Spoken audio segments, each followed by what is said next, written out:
Hello and welcome back to Karma Stories. I'm Rob and I hope you are having a wonderful day today. Today I'm almost out of my voice, as you might be able to tell. It's not as strong as it normally is because I recorded a 2-hour episode for you today in one shot. It took about 3 hours and my voice is kind of shot. So this one is another listener submitted story that's incredibly long, fits into malicious compliance, maybe a little bit of revenge on here as well, but we're going to title it as Malicious Compliance. I really do hope you enjoy this one. These new longer stories seem to be bringing a lot of new people in on YouTube and on Spotify. So if you're on YouTube, make sure you hit the subscribe button down below so you see when the next story comes out. And on Spotify, you can do the same by hitting the follow button. All right, no more. Let's go. Jump right in. My boss cut our freezer maintenance contract to save $18,000. The holiday weekend starts tomorrow. There are two sounds you never want to hear in a cold storage warehouse. The first is a forklift hitting rack steel. The second is the freezer alarm panel chirping after midnight. One of those sounds means somebody probably got impatient near a pallet bay. The other means the building has started asking you how much money you feel like losing. I work in refrigerated food distribution. Fake names, altered locations, and slightly blurred product details because I still need my job, and because some of our customers would lose their minds if they recognize themselves in this. I'm not here to give a TED talk about food logistics. I'm here because my boss decided $18,000 of freezer maintenance coverage was wasted money, and tomorrow is the start of a 3-day holiday weekend. My name is Sam, I'm 39, and I'm a shift operations supervisor at a cold storage warehouse attached to a regional food distribution company. We store and move frozen and refrigerated product for restaurants, grocery chains, caterers, hotels, and a few specialty suppliers who sell things with names long enough to need their own shelf labels. The warehouse isn't glamorous. It's concrete floors, pallet racks, loading docks, plastic strip curtains, steel doors, and the constant low hum of equipment that everyone learns to tune out until the hum changes. We have freezer zones, cooler zones, a small blast freeze area, staging lanes, dock doors, and enough warning lights to make the place look like a low-budget spaceship if you catch it at the wrong angle. Freezer Zone 1 is mostly bulk frozen vegetables, prepared meals, and bakery items. Zone 2 has frozen meat and poultry. Zone 3 is the expensive one. Seafood, specialty cuts, imported desserts, some customer-owned products, and a rotating section of inventory that I refer to as rich people appetizers, because I can't keep a straight face around anything called truffle foam bites. Zone 3 is also the problem child. Every cold building has one. You can pretend all zones are equal because the software shows them on the same dashboard, but the people who work there know better. Zone 1 is steady. Zone 2 complains in winter because of the way the dock air moves. Zone 3 has moods. It holds temperature, technically. It passes inspection. It's never fully failed while I've worked there, but it's always needed attention. The fans sound different in Zone 3. The doors frost faster. The evaporator coils ice up if the defrost timing is off by even a little. The temperature graph doesn't spike dramatically, it drifts. Half a degree here, a full degree there. Then someone like Vic sees the trend and says, "Call Frostline before this becomes Saturday's problem." Vic is our in-house maintenance lead. He's 57, has worked in cold buildings longer than I've been driving, and can tell when a compressor rack is unhappy by standing next to it with his coffee and frowning. He's not a refrigeration engineer. He'll tell you that before anyone else can. He can reset equipment, check fans, clear ice, replace smaller parts, and buy time. What he can't do is rebuild a commercial refrigeration system alone at 3 in the morning because someone with a regional title wanted to save money. That is what Frostline Mechanical is for. Frostline has handled our refrigeration maintenance for years. Their contract includes quarterly services, priority emergency response, remote alarm support, and weekend dispatch. It costs roughly $18,000 a year for our site. That sounds like a lot until you understand what sits inside the freezers. On a slow week, Zone 3 alone can hold $300,000 or $400,000 of product. During holidays, that number climbs. If we're carrying seafood for restaurant orders, high-end desserts, and customer-owned specialty products, the value can get stupid fast. You don't need a full building failure to lose serious money. You just need one zone to warm up long enough that quality can't clear it. That's the thing people outside food distribution don't always get. Frozen food doesn't have to turn into soup before it becomes a problem. Sometimes the product still feels hard. Sometimes the boxes look fine. Sometimes a pallet is cold enough to hurt your hands through gloves. But if the temperature exposure is unknown, if the internal product temperature crosses the wrong line, if the logs are incomplete, if packaging shows condensation and refreeze risk, or if a customer's product specification is stricter than the legal minimum, that product may not be allowed to ship. Food safety isn't based on vibes.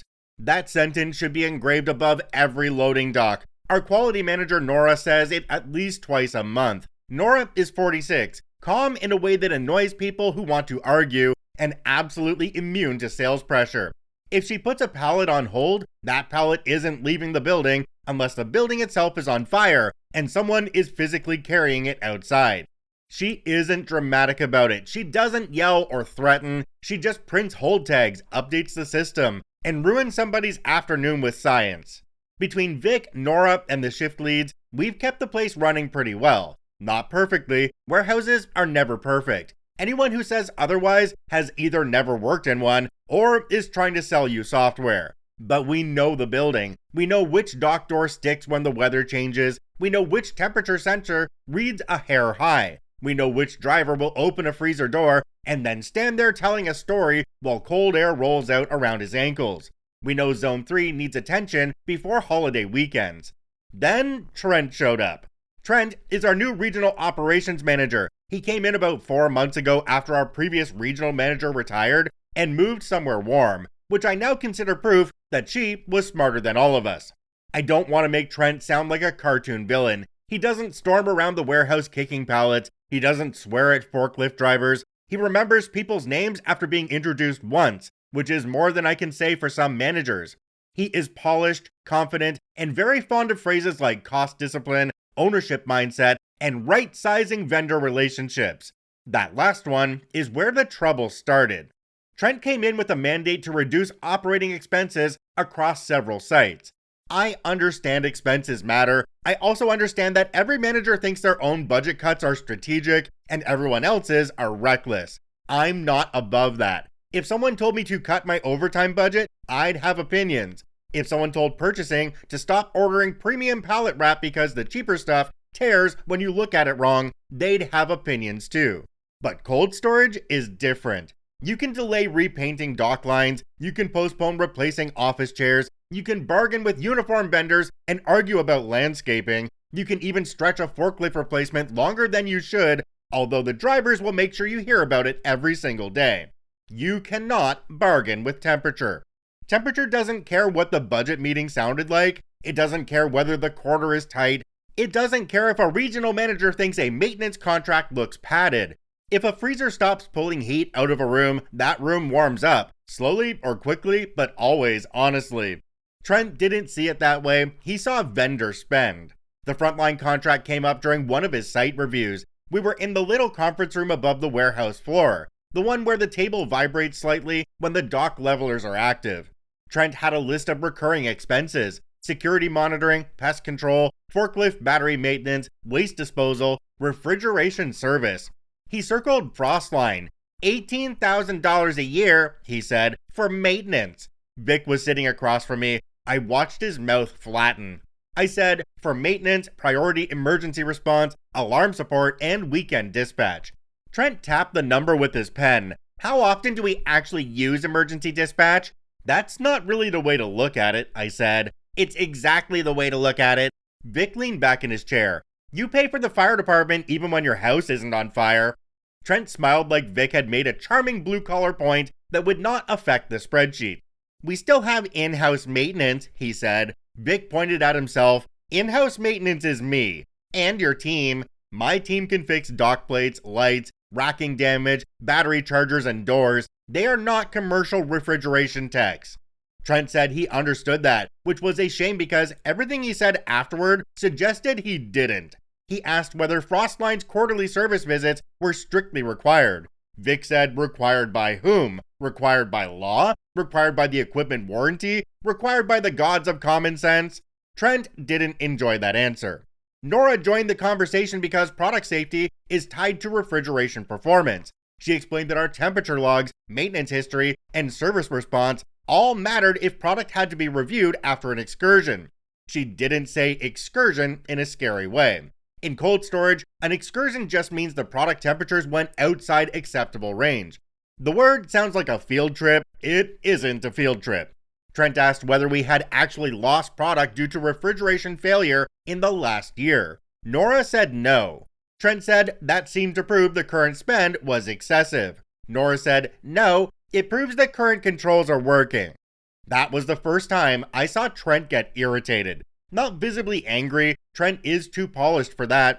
His smile stayed in place, but the air around him changed. He said he appreciated the team's historical perspective, which is manager speak for, "Thank you for your old person anxiety." Then he said all vendor agreements were under review and nothing was being canceled without a replacement process. That sounded reasonable enough that a person could almost relax. A person would have been wrong. 3 weeks later, Frostline's service contract was downgraded. It wasn't a clean cancellation, that would have been too obvious. Trent described it as a revised support model. The quarterly preventive maintenance visits were paused pending review. Remote alarm support stayed active, but only as basic monitoring, which meant the system logged alarms and sent reports. It didn't mean a Frostline tech reviewed overnight trends or called us unless we initiated service. Priority emergency dispatch was removed. Weekend service would still be available, technically, but at standard non-contract rates, subject to availability, and requiring authorized spend approval before anyone rolled a truck. Subject to availability is one of those phrases that looks small until you're standing in a freezer at 2 a.m.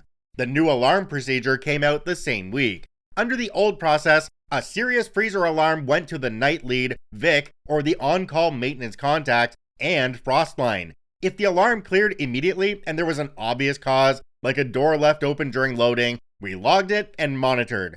If the temperature kept drifting or the system repeated the alarm, Frostline got called. The point was speed. Cold problems are cheaper when you catch them early. The new process had more steps. Night shift had to verify the alarm locally. That part was fine, they already did that. Then they had to check for operational causes. Dock door, personnel door, strip curtain, blocked airflow, sensor obstruction, recent product movement, also fine. Then they had to call in-house maintenance. Fine, unless Vic was already off-site and the issue was past what in-house maintenance could fix. Then the shift lead had to contact the regional approval line before calling an outside vendor after hours. That part was not fine. The policy separated alarms into critical and non-critical. Critical meant rapid temperature rise, confirmed equipment failure, refrigerant leak, or product temperature at risk. Non-critical meant single point alarm, slow drift, or temperature variance within what Trent called manageable range. Not critical alarms were supposed to be logged and monitored unless they escalated. I hated that phrase immediately. Manageable range. Manageable by whom? For how long? During what inventory load? With what outside temperature? In what zone? With which door traffic? A freezer drifting from -5 to 0 during a quiet Wednesday afternoon isn't the same as a freezer drifting from 0 to 6 during a holiday weekend with outbound orders stacked and half the service companies booked. Vic read the policy and said, "This was written by someone who has never watched a room lose cold." Keisha, our night shift lead, said, "So if the alarm goes off at 2 in the morning, I'm supposed to call a manager who's asleep so they can decide whether I'm allowed to call the people who know refrigeration?" That was basically it. Keisha is 34 and one of the most reliable people in the building. She runs nights like she was born holding a radio. She's calm, direct, and impossible to rattle unless someone ignores a dock door alarm, in which case may God help them. If Keisha says something is wrong, I listen. If Keisha says something is very wrong, I start walking while she is talking. Trent told her the new process was about triage. Keisha said, "Triage works better when the patient can wait." I liked that more than I was supposed to. Trent didn't. The new process went live at the beginning of the month. For about 2 weeks, nothing dramatic happened. That's the dangerous part of bad policies. They often don't fail immediately. They sit there looking reasonable until a situation arrives that needs the old process. Zone 3 started acting up last week. Small things. Nothing that would impress someone reading a dashboard from another city.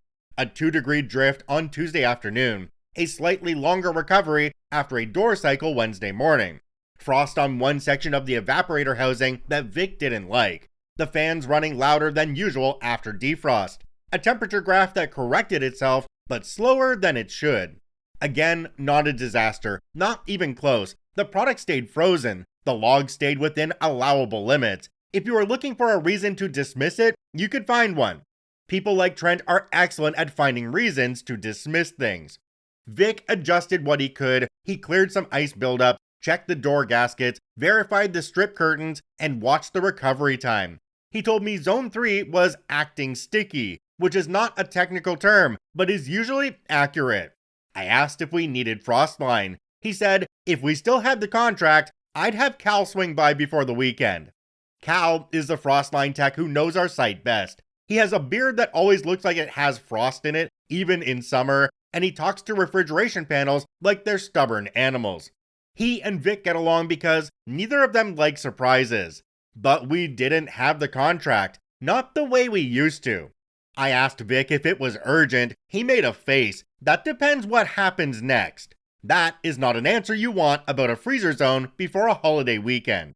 The holiday matters because we're loaded heavy right now. Restaurants are stocked for weekend traffic. Grocery customers pushed orders early. We have extra seafood staged because one of our customers is running a promotion. There's a stack of imported frozen desserts in Zone 3 that cost more than my first apartment's annual rent. There is also customer-owned inventory, which is the product equivalent of borrowing someone's car and hearing a noise from the engine before you've made it out of the driveway. Sorry, bad comparison. Let me say it more directly. Customer-owned inventory makes every problem louder. If we lose our own product, finance gets angry. If we lose customer product, sales gets angry. Customer service gets buried. Contracts get reviewed. And someone from corporate starts using the phrase relationship impact. I spent most of today walking the warehouse with that unpleasant awareness sitting in the back of my head. Zone 3 felt cold, but Zone 3 always feels cold. That's another thing people misunderstand. You can't trust your skin in a freezer. 10 degrees feels cold. 0 feels cold. -10 feels cold. If you're in and out fast, all of it just feels like your face is being corrected by the air. You need the sensors, you need the logs, and you need the product temperatures. You need people who know what normal recovery looks like. At 3:30 this afternoon, Vic showed me the trend. Zone 3 had recovered after defrost, but the line was lazy. It got back to where it needed to be, but it took too long, like a runner finishing the race while pretending not to limp. I asked if he wanted to call Frostline. He looked towards the office upstairs. Under the new rules, I knew what he meant. If we called Frostline before the alarm technically met critical criteria, Trent would call it overreaction. If we waited until the zone went bad, Trent would ask why nobody acted sooner. That is the neat little box bad management puts people in. Nora came by around 4:15 with her tablet. She had already seen the same trend because she watches temperature logs like other people watch sports. She asked Vic whether the zone was stable. Vic said it is stable until it isn't. Nora looked at me. That's not a quality answer. Vic said it is a maintenance answer. She didn't laugh. Nora checked the inventory mix in Zone 3 and went quiet. That's how you know QA is worried. Loud QA means annoyed. Quiet QA means math is happening. She said, we're heavy in high-risk product. I said, high risk for safety? High risk for loss, she said. Most of it is sealed frozen product, but some of these customers have strict spec language. If we get a long exposure and the logs aren't clean, I'm not clearing it just because the boxes still feel hard. That is Nora's way of saying, please don't make me be the adult later. At 4:45, Trent came through the warehouse on his way out. He was wearing a polo shirt with the company logo and sunglasses hooked on the collar, which is a choice in a building where the main weather condition is freezer burn. He asked how the weekend looked. I said we were loaded heavy and Zone 3 was running a little warm on recovery. He asked if it was out of range. I said not currently. He spread his hand slightly, like that settled it. Then let's not invent a problem. I explained that the concern was not the current temperature, the concern was the trend, the holiday load, and the lack of priority vendor coverage if it worsened overnight. Trent said, "Sam, we're not going back to the old habit of calling vendors every time a graph wiggles." A graph wiggles. That was how he described the freezer zone that currently held several $100,000 in frozen inventory. Vic was standing behind him when he said it. Vic looked at the ceiling with religious intensity. Nora said, "If product temps are affected, I'm holding inventory." Trent said, "Of course, if product temps are affected." He put just enough emphasis on if to make the sentence irritating. Keisha arrived for night shift at 5:30. I caught her near the time clock and told her Zone 3 was the one to watch. She already knew. Keisha always already knows. She had reviewed the handoff notes, checked the alarm board, and asked Vic which door seals he wanted watched. I told her to follow the new escalation process if anything happened. She gave me a look. I said, "I know." "No, say it," she said. "Check the alarm locally, check operation causes, call Vic, contact the approval line before the outside vendor dispatch unless it meets critical criteria." "Good," she said. Now we both hate it out loud. That is why Keisha is excellent.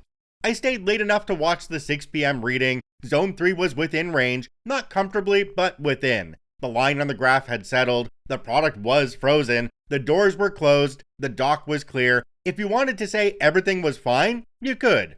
At 6:22, as I was leaving, the alarm panel at the main office chirped once. Just once. A short, sharp sound. Not the full screaming alarm, not the red light, everybody moved kind. A chirp. Zone 3 temperature variance. Then it cleared before anyone had to touch it. Trent would have called that non-critical. Maybe it was. Vic was near the panel because he had been pretending to check a battery charger while actually watching the same thing I was watching. He saw the alarm clear. He didn't say anything for a few seconds. Then he said, "That one's coming back." I asked when. Vic looked through the interior window towards the freezer doors where the plastic strip curtains were barely moving in the airflow. Probably when everyone who approves things is asleep. So that's where we are. The holiday weekend starts tomorrow. Zone 3 is loaded. Frostline no longer has us on priority emergency coverage. The new policy says night shift monitors and escalates internally before calling an outside vendor.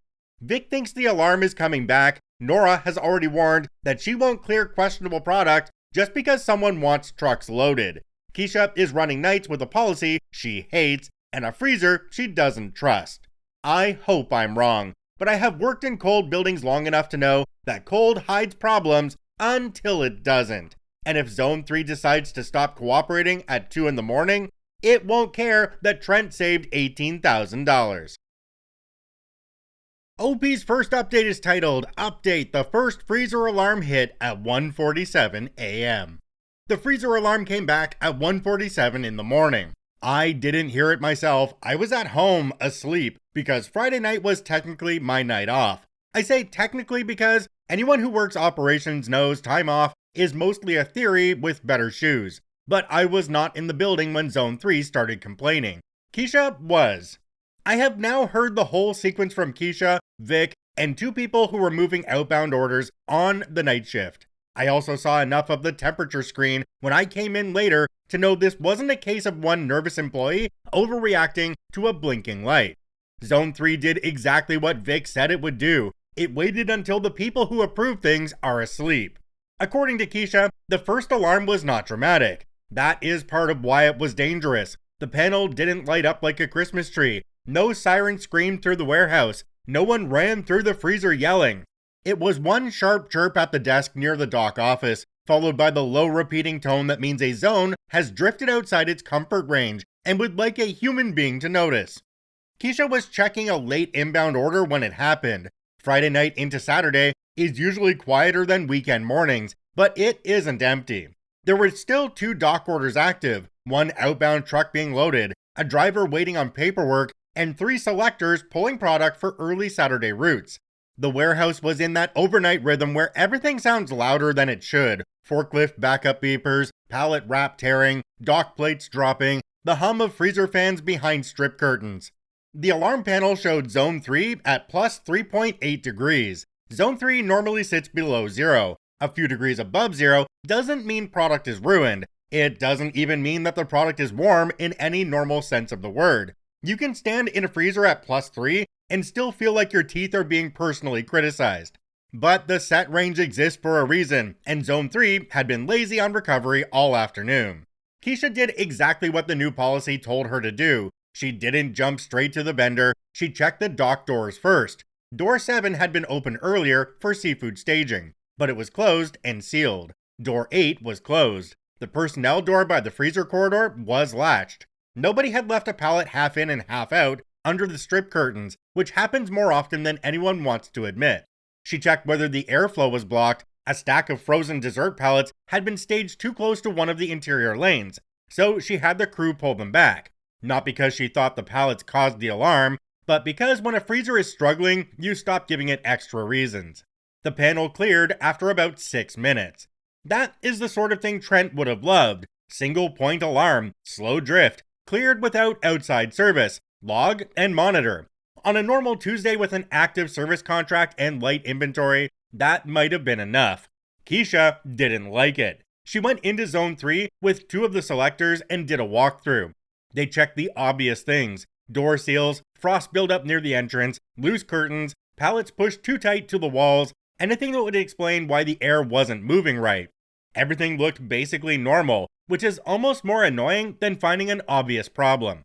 One of the selectors, Louis, said the back corner felt soft cold. That is not a technical phrase, but warehouse people have their own language. Soft cold means the freezer is still cold, but the air doesn't bite the same way. It feels heavy instead of sharp. You can't use that for a quality decision, obviously. Nora would throw a thermometer at you if you tried, but people who spend years in cold rooms notice things before dashboards do. Keisha checked the local readout near the back corner. It was higher than the main panel by almost 2 degrees. That made her call Vic. Vic answered on the 4th ring, which is impressive for a man who had probably been asleep for only 90 minutes. Keisha told him Zone 3 had alarmed, cleared, and was reading uneven in the back corner. She also told him the panel showed a slow climb, not a spike. Vic asked 3 questions. Were the dock doors closed? Yes. Was there heavy traffic in and out? Some, but not abnormal. Did the evaporator fans sound steady? Keisha said they were running, but one set seemed louder. Vic said he was coming in. Under the old process, Keisha would have also called Frostline, not necessarily for a full emergency dispatch right that second, but for remote support at minimum. Frostline could look at the system trend, ask better questions, and tell us whether we were dealing with a nuisance alarm or the start of a failure. Under the new process, basic monitoring didn't include that kind of after-hours tech review. Frostline was not the next call. The next step was in-house maintenance and regional approval if outside service became necessary, because an after-hours truck roll now required authorized spend approval. So Keisha logged the alarm and called the regional approval line. That sounds more official than it is. The approval line is just a rotating manager phone with a voicemail greeting recorded by someone who clearly didn't expect people to need it urgently. Keisha called at 2:04 a.m. No answer. She left a message with the zone, the temperature, the alarm time, and the fact that Vic was on his way. Then she texted Trent. No answer. She texted the backup regional contact. No answer. This wasn't shocking. It was 2 in the morning on a holiday weekend. People sleep. That's why the old process didn't depend on sleeping people deciding whether refrigeration needed refrigeration people. Vic arrived at 2:31 a.m. wearing boots, a jacket, and the expression of a man who had already blamed everyone in advance. He went straight to the equipment room first. Keisha said he didn't even stop for coffee, which is how she knew he was worried. He checked the compressor rack, the control panel, the defrost status, and the suction pressure. I'm not going to pretend I understand all of that at Vic's level. My job is making sure product moves and people don't get crushed by equipment. Vic's job is knowing which machine noise means normal and which one means start calling people with expensive vans. His first conclusion was that Zone 3 wasn't dead, it was struggling. That distinction matters. A dead freezer is obvious. A struggling freezer is how you lose a weekend. The system still had cooling, fans were running, the compressors were cycling, the temperature would come down a little, hover, then drift back up. It was like watching someone keep their head above water while getting tired. Vic checked the evaporator coils and found frost building unevenly. Not like a full ice block, not the kind of thing where you point and say, well, there's your problem, more like a symptom. He also found one fan running rougher than he liked. Again, not dead, just wrong enough to bother the people who get paid to be bothered. Keisha asked if it was critical. Vic said, not yet. That is one of the least comforting answers in maintenance. They started moving product around 2:45 a.m., not emptying Zone 3 completely. That would have been impossible at that hour with the crew on hand and the other zones already loaded. But they moved the highest value pallets away from the back corner and opened some airflow lanes. Seafood got priority. Customer-owned product got priority. Anything with strict customer specs got tagged and shifted first. This is important. Nobody stood there doing nothing because policy. Keisha had the crew working. Vic was adjusting what he could adjust. They were trying to keep the room stable using the tools they were allowed to use. At 3:06 a.m., Zone 3 hit plus 5.2 degrees. Keisha called the approval line again. No answer. She called Trent again. No answer. She tried the backup contact again. No answer. Then she called me. I missed the call. I'd like to say I woke up immediately because I'm a dedicated operations professional with a supernatural bond to freezer equipment. In reality, my phone was on the nightstand, I had the ringer low, and I slept through the first call like an idiot. She didn't call again right away because, technically, I wasn't in the approval chain. The new procedure went to regional approval, not shift op supervisors unless they were on site. Keisha later told me she almost called me twice but decided to keep following the process because if this went bad, she didn't want anyone claiming she freelanced the response. I hate that this was a reasonable concern. At 3:18, the freezer dropped back to plus 3.9 degrees. This is where bad equipment tricks people. If you look at one number, it seems like improvement. The system cooled a little, great. Maybe it was the door traffic. Maybe moving product helped. Maybe the alarm was just one of those things. Vic didn't like the trend. He told Keisha the system was recovering too slowly and not holding the recovery. He had cleared some frost, checked what he could, and reset one local control that sometimes caused nuisance issues. The room responded, but not strongly enough. He told Keisha to keep the crew out of Zone 3 unless they had to move something. Every door opening was now part of the problem. That caused a new problem because outbound orders were already staged for early trucks. Some product for those routes was in Zone 3. Keisha had to decide whether to keep pulling from the zone and risk warming it further, or stop pulling and delay outbound staging. She stopped pulling non-urgent items. That annoyed the driver waiting on paperwork, who was already unhappy because drivers are never happier in a warehouse after 3 a.m. He asked if he was going to be delayed. Keisha told him she wasn't releasing product from a zone under temperature watch until QA cleared it in the morning. He said the product was frozen. Keisha said, "You can tell Nora that when she gets here." He stopped asking. At 3:42 a.m., the alarm came back. Zone 3 was at plus 6.4 degrees. This time, it didn't clear. Keisha moved from watching a problem to managing a problem. She pulled one more selector from outbound staging, radioed the forklift operator assigned to freezer work, and had them start transferring priority pallets to Zone 1 where space allowed. Zone 1 wasn't empty, so this wasn't simple. You can't just shove random pallets into a freezer and call it saved. You need product separation, aisle clearance, customer separation, lot tracking, and room for air to move. Otherwise, you create 3 smaller problems while trying to solve a bigger one. Vic called the regional approval line himself at 3:50 a.m. No answer. He left a voicemail that was shorter than Keisha's and probably less polite. He then told Keisha, "This is where I would call Cal." Cal is the Frostline tech I mentioned in the first post. Under the old contract, Vic would have had Cal or someone from Frostline on the phone already. Maybe they would have told him to try something. Maybe they would have dispatched. Maybe they would have said, "You have 2 hours before this turns expensive." The point is, people who work on refrigeration for a living would have been involved before the grass started looking like a hill. Under the new process, Vic did not call.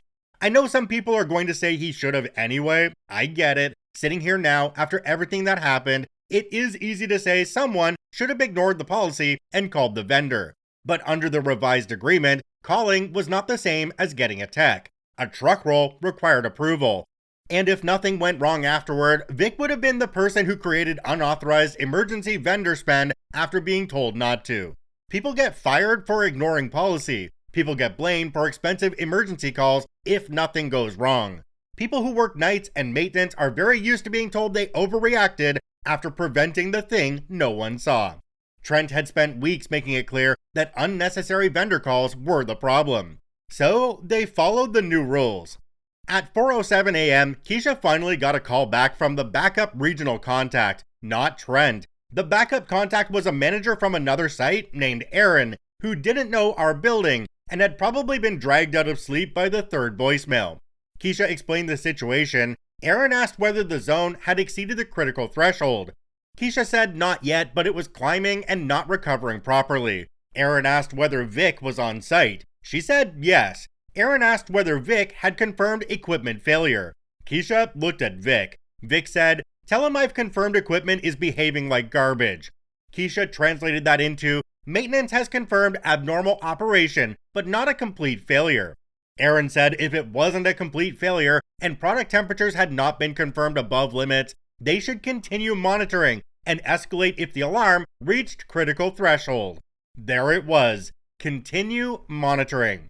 I don't blame Aaron as much as I blame the process. He was following the same flowchart from another building with less information and less sleep. The process asked the wrong question. It asked whether the problem was critical right now. Refrigeration failures are often about whether the problem is becoming critical while you still have time to stop it.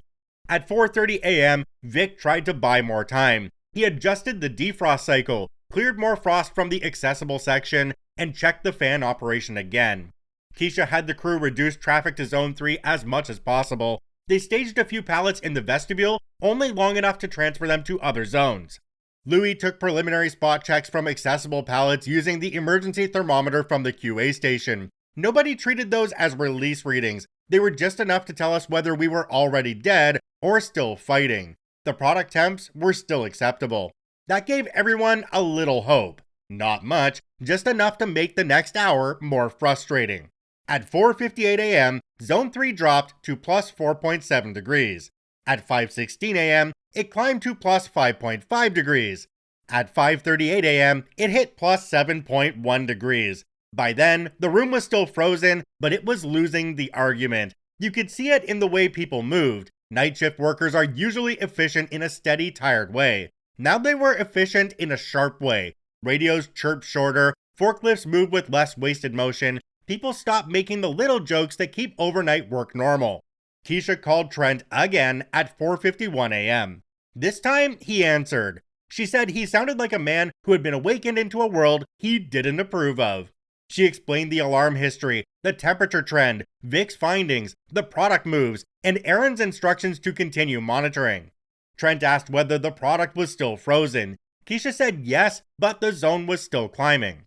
Trent asked whether it had reached the critical threshold. She said not yet. He said, "Then keep monitoring and don't create unnecessary panic." Keisha held the phone away from her face for a second because she needed to look at something that was not a person.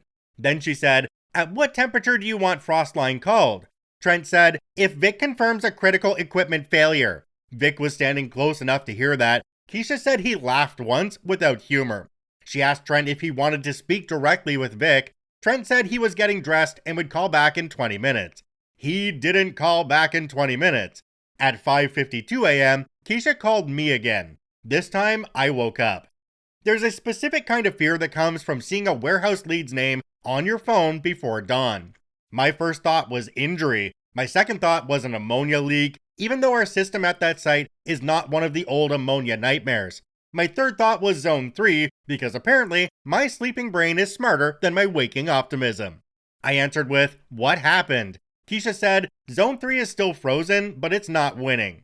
That sentence did more to wake me up than coffee ever has. She gave me the short version. First alarm at 1:47 a.m., Vic on site, temperature drifting, product still within the acceptable range on the probes they had checked. Priority pallets moved, regional approval contacted, Frostline not called yet. I asked if Trent had authorized Frostline. No.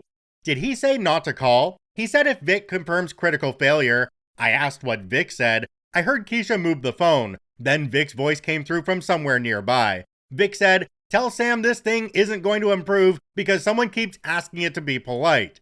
I was out of bed before he finished the sentence. I told Keisha to keep moving priority product if they could do it without making the zone worse. keep checking product temps and keep traffic out of Zone 3 unless necessary. I told her I was coming in. She said, good, bring Nora if you can.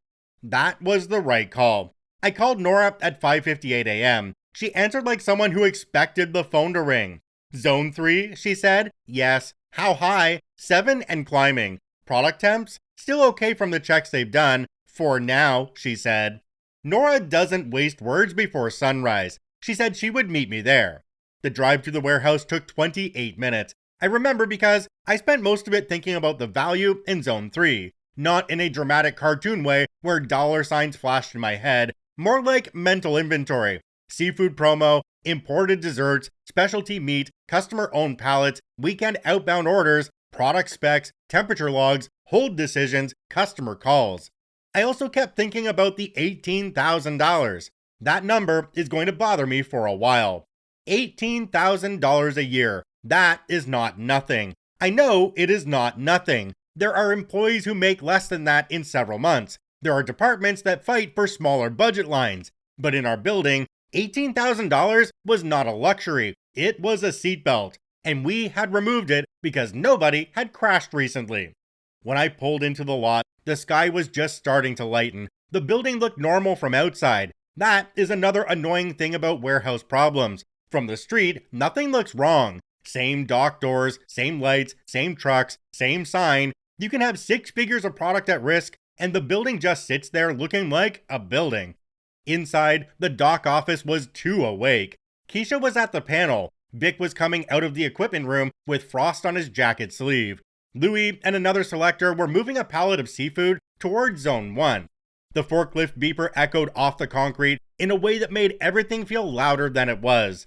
The alarm panel showed Zone 3 at plus 8.3 degrees. Still frozen, still not okay. Vic saw me looking at the number and said, "It bought us time, now it wants payment." I asked whether we should call Frostline. Vic looked at Keisha, then looked at me. Under the new rules, he said, "You need Trent." I called Trent at 6:31 a.m. He didn't answer. Nora walked in at 6:34 a.m. carrying her QA bag, and the expression she gets when someone is about to ask her to compromise and she has already decided not to. She looked at the panel, looked at me, and said, "Start product temp checks by zone section, back corner first." She then turned to Keisha. "Nothing leaves Zone 3 until I clear it." Keisha said, "Already stopped." Nora nodded. Good. That was when the first Saturday outbound driver came into the dock office asking why his route was not staged. Nobody answered him immediately. He looked at the alarm panel, then at the people in freezer coats moving too fast, then back to me. "Is this gonna take a while?" he asked. I looked at Zone 3's temperature reading, then I looked at Nora, then I looked back at him. "Yes," I said, "it is." OP's second update is titled Update 2. By sunrise, the freezer was losing.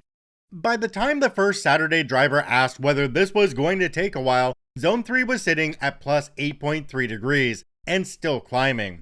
For people who don't work around frozen food, that number might not sound terrible. It is still below freezing. Nobody was opening boxes and finding puddles. The floor wasn't slick with melted seafood. The pallets still looked like pallets, the cases still looked sealed, and if you walked into Zone 3 without looking at the panel, your first thought would still be, "I would like to leave this room." That's one of the dangerous things about frozen inventory. A room can feel brutally cold while already being outside the range your product, customer, insurance company, and quality program are willing to accept. The difference between cold enough to make your fingers hurt and cold enough to protect a few $100,000 in product is not something your skin can judge. Nora started product temperature checks immediately. She had Louis and another selector help pull accessible cases from the warmest sections while she handled the probe thermometer herself. Nora doesn't delegate product release decisions. She will let people help carry things, scan things, and complain about things, but the actual measurement and hold decision belongs to her. The first few product temps were still acceptable. That bought us time, but not comfort. Product temperature lags behind room temperature. A freezer can warm for a while before the center of a case shows it, especially if pallets are tightly wrapped and the product is dense. That delay is helpful if you're trying to save inventory. It's not helpful if someone wants to pretend the room is fine, because the product hasn't caught up yet. Keisha had already stopped pulling from Zone 3 except for priority transfers. Vic was in and out of the equipment room, trying to coax more performance out of a system that had clearly decided cooperation was optional. I checked the staging lanes and saw 3 outbound routes already affected, 2 restaurant routes, 1 grocery distributor route, and a specialty customer order that contained enough expensive frozen pastry to make me resent dessert as a concept. The driver at the dock was still waiting for an answer. Drivers live on schedules, and warehouse delays are where schedules go to be insulted. I told him we were holding product from one freezer zone until QA cleared it, and he should check in with dispatch. He asked how long that would take. I said I didn't know yet, which was true, and therefore not helpful. He muttered something about missing his next pickup. I didn't blame him. A freezer problem in our building becomes a schedule problem for someone else almost immediately. That's how logistics works. Your bad morning becomes somebody else's bad afternoon. At 6:48 a.m., Zone 3 hit plus 9.6 degrees. Vic came out of the equipment room and said, "It's not recovering." Nora looked up from the case she was checking. Define not recovering. Vic wiped frost from one glove onto his pant leg. It drops a little after I adjust it, then starts drifting again. I can keep nudging it, but I'm not fixing the cause. She asked if he could isolate one section of the zone. Not in a way that matters. Airflow's uneven, and if we keep opening doors to move product, we're helping it lose. Keisha was listening from the dock office doorway. She said, "So move product and warm the room, or leave product and hope the room behaves." Vic pointed at her. That's the fun part. Nora didn't find it fun. She started marking pallets by risk category. Green tags for products that had been checked and was still fine. Yellow tags for product requiring further review. Red tags stayed in her bag for the moment, and I was very aware of that. Nora doesn't pull red hold tags unless she intends to use them. By 7:05 a.m., the first wave of phone calls started. Dispatch wanted to know why Route 14 was not fully staged.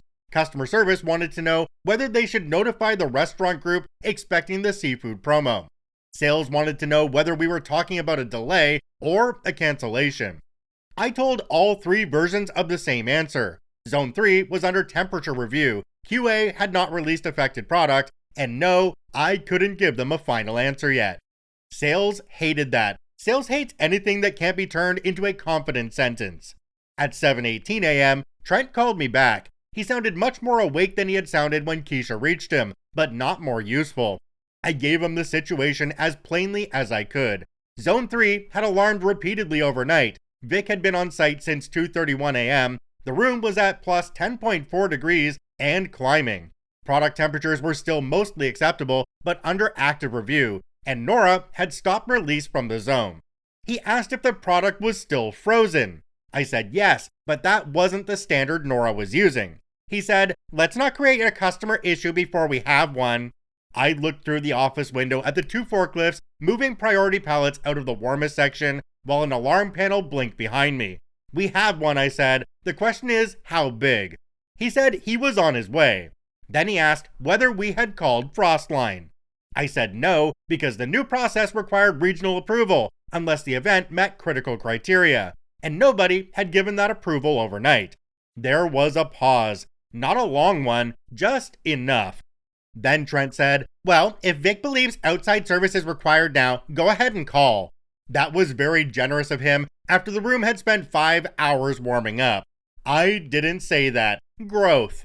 I called Frostline at 7:24 a.m. The dispatcher recognized our site name, then immediately asked whether we still had priority weekend coverage. I said we had remote monitoring and standard service, but the priority dispatch had been removed. I could hear her keyboard in the background. "Okay," she said, in the careful voice of someone about to give me bad news politely. "I can put in an emergency request, but contract customers are ahead of non-priority calls, holiday weekend rates reply, and I can't guarantee Cal specifically." I asked for the fastest available tech. She said she would call back with an estimated dispatch time. Vic was standing close enough to hear my side of the call. When I hung up, he said, "Fastest available is not a time." "No," I said, "it isn't." At 7:40 a.m., Zone 3 crossed plus 12 degrees. That was when Nora used the first red hold tag. She didn't make a speech or look around for permission. She took the tag from her bag, filled it out, stuck it on a pallet of customer-owned seafood, and scanned the hold into the system. 1 red tag became 5, 5 became 12, yellow tags multiplied faster than anyone liked. People think the moment product goes on hold is dramatic. It isn't, at least not from the outside. It's just tags, scanner beeps, and a QA manager making small marks on a clipboard. The drama happens in everyone else's stomach. Once product is on QA hold, it doesn't ship. It doesn't matter that a truck is waiting. It doesn't matter that a customer is important. It doesn't matter that sales promised a delivery window.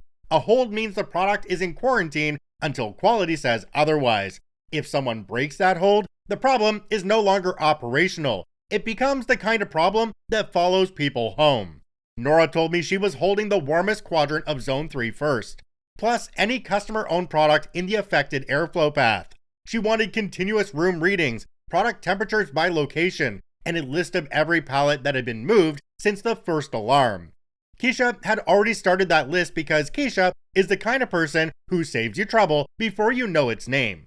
By 8:05 a.m., Trent arrived. He came in through the main office, not the dock, which told me he had not yet understood what kind of morning this was. He was wearing a company polo, jeans, and the expression of a man preparing to be reasonable at people. He stopped when he saw the staging area. There were pallets sitting in temporary lanes, some tagged yellow, some tagged red. Forklifts were moving carefully because the normal flow had been interrupted. 2 drivers were now waiting. Customer service had sent someone downstairs because their phones were blowing up and they wanted physical proximity to the problem. Nora was kneeling beside a pallet with a probe thermometer case open. Vic was talking to Keisha near the freezer entrance, both of them looking at Zone 3 like it had personally disappointed them. Trent looked at me and said, "Why is all of this out here?" I said, "Because we're moving priority product out of the affected area and holding anything Nora hasn't cleared."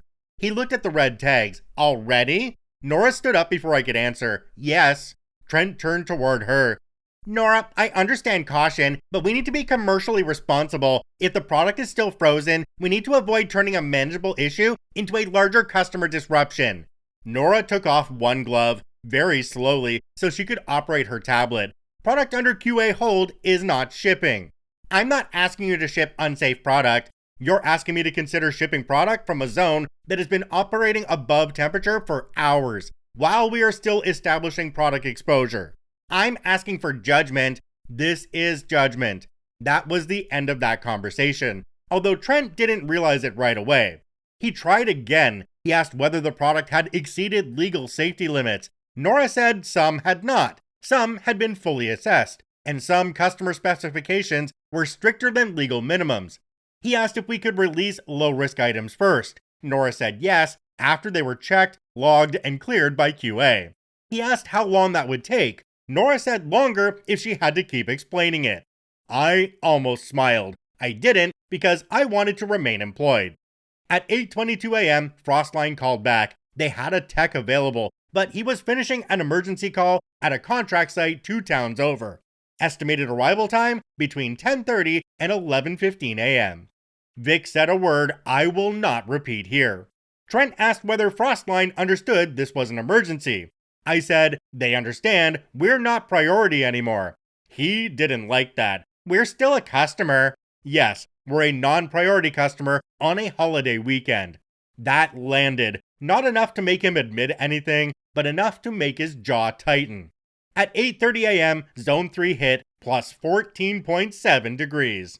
That number changed the mood. Up to that point, there had still been some space for optimism. Maybe the room would stabilize. Maybe Frostline would arrive faster than expected. Maybe product temps would remain low enough and the exposure short enough to salvage most of it. At nearly 15 degrees, optimism started looking irresponsible. Nora expanded the hold. She moved from the warmest quadrant to the entire back half of Zone 3, then to any pallet that had been in the room since the first alarm and could not be competently tied to safe product temperature. Keisha had the crew stop all non-essential movement in and out. Vic tried another adjustment, and the room responded by dropping 0.2 of a degree and then climbing again, which felt rude. Customer service escalated to sales leadership around 8:45 a.m. I know because sales leadership called me at 8:47 a.m. His name is Paul. and he has the voice of someone who believes every operational issue can be solved by explaining customer importance to people who already know. He asked if I understood that the seafood promo was tied to a major restaurant group. I said yes. He asked whether there was any way to prioritize release. I said QA was already prioritizing review. He asked whether Nora was being too conservative. I handed the phone to Nora, which was not professional, but was efficient.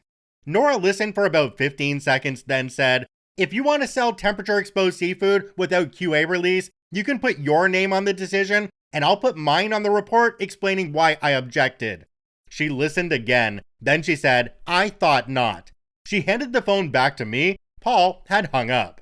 The next hour was mostly triage. We moved what could be moved without making the situation worse. We checked product temperatures. We marked pallets. We kept drivers updated with answers that were accurate and unsatisfying. Keisha reassigned 2 people from outbound staging to help with pallet identification. Louis kept scanning tags and muttering lot numbers under his breath like a prayer. Vic stayed near the equipment room, coming out every 10 minutes with less patience than before. At 9:12 a.m., Zone 3 hit plus 16.8 degrees. Nora pulled me aside and said, "If this reaches 20 and stays there, I'm going to start assuming broad exposure for anything we haven't already verified." I asked how broad. She looked at the freezer doors. Broad. That is not a word you want from QA. Trent spent part of that hour upstairs on the phone. I don't know exactly who he called. Regional probably, maybe corporate, maybe someone in finance. He came back down looking more serious and less polished. He asked me for a preliminary value of the product on hold. I said we were still calculating. He said he needed a rough number.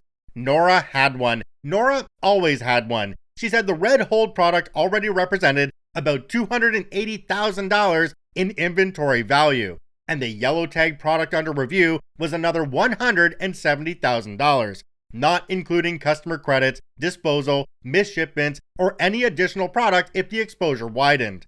Trent stared at her. "Those are preliminary numbers," she said. He said, "So we don't know that it's a loss?" "No," Nora said. "We know it's a hold. Loss depends on temperature history, product temps, customer specs, and whether we can defend release."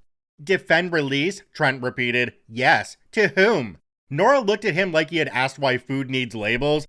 "Customers, auditors, insurance, regulators. If it gets there, ourselves, if we plan to stay in business." Trent didn't have a quick answer for that. At 9:40 a.m., the temperature crossed plus 18 degrees. The room was still cold enough to make your lungs complain, the cases still looked frozen, the product still sounded solid when handled, but the graph was no longer a wiggle, it was a climb. That was when the first customer-owned inventory call came in. Customer-owned product is worse because the emotional math changes. If we own the product, the loss is ours, and then we argue internally about who absorbs it. If the customer owns the product and pays us to store it, we're now explaining why the thing they trusted us with may not be usable. It's like damaging someone else's suitcase, except the suitcase is full of expensive seafood and contract language. Customer service asked whether they could tell the customer their product was temporarily delayed. Nora said, "Tell them it's all under quality hold due to a temperature event." Customer service hated that wording because it was both accurate and alarming. Trent suggested equipment review. Nora said no. Again, no drama, just no. By 10:06 a.m., Zone 3 hit plus 20.1 degrees. The alarm panel made a different tone then. Not louder exactly, but more insistent. The display moved from variance to temperature excursion. I watched Keisha look at it, then look at me. She didn't say anything because she didn't need to. Nora expanded the hold again. At that point, we stopped pretending this was a temporary delay for a few pallets. Zone 3 was now a full QA event. Product that had been moved early and logged cleanly still had a chance. Product in the back section looked bad. Anything with incomplete exposure history was going to be a fight. Vic came out of the equipment room and said, "I can't keep it below 20. No one had a good response. Trent asked, "What if we shut down movement completely?" Vic said, "We already have." "What if we open less?" Vic looked at him for a second. "Less than shut down?" I stepped in because Vic was about 2 sentences away from retirement behavior. We need to focus on what we can still protect, I said. Zone 1 and 2 have limited space. We can keep moving highest risk product, but every transfer has to be tracked. Nora needs temperatures, Keisha needs people, Vic needs the vendor, customer service needs a real update, and we need corporate to know this is no longer a monitor and wait situation. Trent nodded, but I could still see him trying to find a version of events where the day could be contained by careful wording. Frostline called at 10:18 a.m. The tech was on the way, estimated arrival 10:52 a.m. Vic said that would have been nice 4 hours ago. He wasn't wrong. The next 30 minutes were miserable in a very specific way, the kind where everyone is working hard, nobody is wasting time, and the situation still gets worse because physics isn't impressed by effort. A driver left without part of his load, another was told to wait and started calling his dispatcher. Customer service moved into a conference room upstairs and started building customer notification lists. Sales started asking which products could be substituted from other zones or other warehouses. Nora kept checking product temperatures and applying holds. Keisha kept the floor moving without letting people turn the freezer entrance into a traffic jam. Vic kept watching the system like it owed him money. At 10:49 a.m., Zone 3 hit plus 23.6 degrees. At 10:56 a.m., the Frostline van pulled in. I've never been so happy to see a man in insulated coveralls. Cal was not the tech who arrived. Frostline sent someone named Brian who didn't know our site. That wasn't his fault. Brian looked competent, tired, and aware that everyone in the building wished he had arrived before breakfast. Vic met him at the equipment room and gave him the fastest briefing I have ever heard. Brian listened, asked 3 questions, and started working. Within 10 minutes, he had the same expression Vic had been wearing all morning. That wasn't comforting. He said he needed more time to diagnose, but the system wasn't simply recovering from door traffic or a nuisance defrost problem. There was a mechanical control issue, and Zone 3 had been fighting it for hours. Trent asked if he could get the room back down quickly. Brian said, quickly compared to what? That was the most refrigeration tech answer possible. At 11:22 a.m., Nora finished the first broad hold valuation. The number was $427,000. That was not the final loss. Not yet. There was product under hold pending review, already tagged, already blocked from shipping, with a meaningful chance that a significant portion would not clear. It didn't include customer claims, missed shipments, disposal, labor, emergency service, substitutions, or whatever happened if the rest of the zone could not be defended. Trent looked at the number on Nora's tablet and said, but we don't know if it's lost. Nora said, no, we know it can't leave. For a warehouse, those can feel very similar. By noon, the building had split into 2 worlds. Upstairs, people were making calls, updating customers, arguing about substitutes, calculating exposure, and trying to figure out how to describe a temperature event without causing panic or lying. Downstairs, the crew was still moving, checking, tagging, and waiting on a refrigeration system that had not yet decided whether it was done, ruining the weekend. I stood near the entrance to Zone 3 for a minute around 12:15 p.m. and watched the plastic strip curtains hang almost still. Behind them, the freezer lights made everything look flat and pale. Pallets sat in rows with red and yellow tags stuck to them like warning flags. The air coming out was cold, but not cold enough. That was the part that bothered me. Not warm, not ruined looking, just not cold enough. Sometimes that's all it takes. OP's third update is titled Update 3, We Stopped Shipping. That's when the customers started calling. At noon, Zone 3 was still cold enough to fool someone who wanted to be fooled. That was the maddening part. If you opened the door and stood there for 10 seconds, your body still told you, freezer. Your breath still showed, your face still tightened, the metal handles still bit through gloves, nothing smelled rotten, nothing looked dramatic. There was no movie version of disaster happening in front of us. But the screen said the room had crossed plus 23 degrees. The temperature graph said it had been climbing since 1:47 a.m. Nora's tag said a growing section of inventory was no longer releasable. The outbound board said orders were not leaving. And Brian from Frostline, who had now been in the equipment room for almost an hour, had the expression of a man who was trying not to say something expensive too early. We had reached the point where the freezer was not the only system failing. Shipping started failing. Customer service started failing. Sales started failing. Not because those departments were bad at their jobs, but because all of them depended on the same assumption. Frozen product would be available when the schedule said it would be available. Once that stopped being true, the building turned into a very cold math problem. Keisha and I split the floor. She handled movement and crew assignment because night shift was still technically her crew until the morning handoff fully settled. I handled the ugly triangle of shipping, QA, and management. Vic stayed with Brian because Vic didn't trust anyone else to translate refrigeration into warehouse consequences. Nora ran product review like a person defusing a bomb with a scanner. Every pallet in and around Zone 3 had to be accounted for, where it had been stored, when it had been moved, which section it came from, whether it had been in the back corner, near the entrance, near the airflow lane, or in one of the middle racks where the readings were less awful.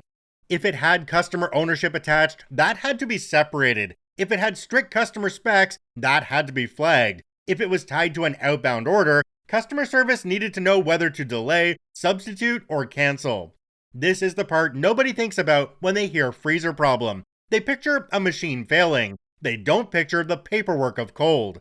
A pallet doesn't simply become good or bad. It becomes reviewed, held, cleared, rejected, partially released, customer notified, claim pending, substitution eligible, or disposal required. Each one of those categories creates work for a different person who is already behind. By 12:30, we had 4 outbound trucks delayed, 1 released short, and 2 sitting in the yard with drivers who had been told 3 different variations of soon. Customer service had moved from their desks into the upstairs conference room because they needed to coordinate calls without shouting across cubicles. Sales had joined them, which meant the room now had people trying to solve a physical problem using tone. I went upstairs for the first customer call because the account was large enough that avoiding it would have been cowardice disguised as efficiency. The customer was a regional restaurant group. They had frozen seafood scheduled for a weekend promotion. Some of that seafood was sitting in Zone 3 under Nora's red tags. Their operations director was on the call with someone from customer service. Paul from sales, Trent, Nora, and me. Paul opened with temporary cold chain review, which was not inaccurate, but sounded like something a consultant would say right before asking for more time. Nora corrected it within 30 seconds. The product is on QA hold due to a freezer temperature excursion, she said. We are reviewing product temperatures and storage history. We can't release affected product until that review is complete. There was a pause on the line. The customer's operations director said, "Is our product compromised?" Nora said, "Some of it may be. I'm not going to say yes or no until I finish the review." Paul looked like his soul briefly left his body. Trent leaned toward the speakerphone. "We're being very cautious at this stage." Nora looked at him, but didn't interrupt. The customer asked whether we had a substitute product from another zone or another facility. We had some, but not enough to fill the order exactly. Sales started working on alternatives. The customer wasn't happy, but they were more controlled than I expected. People in food service understand supply problems. They just hate hearing about them 6 hours before a promotion starts. After that call, there were more. A grocery distributor with 2 pallets of frozen specialty desserts, a hotel group expecting banquet product, a specialty supplier whose customer-owned inventory was sitting directly in the part of Zone 3 that Nora had stopped trying to be optimistic about. One small restaurant owner who was not one of our biggest accounts but sounded the most exhausted because a missing Saturday order for a small place can hurt more than a missing Saturday order for a chain.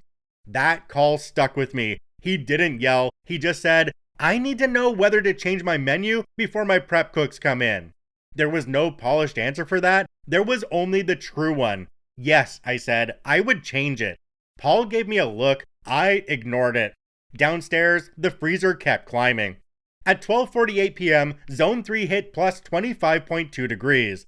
Brian had found enough to say the issue was not one simple fix. One compressor was short cycling, there was uneven frost on one evaporator section, a control component was acting intermittently, the system was still cooling, but not enough to recover under load.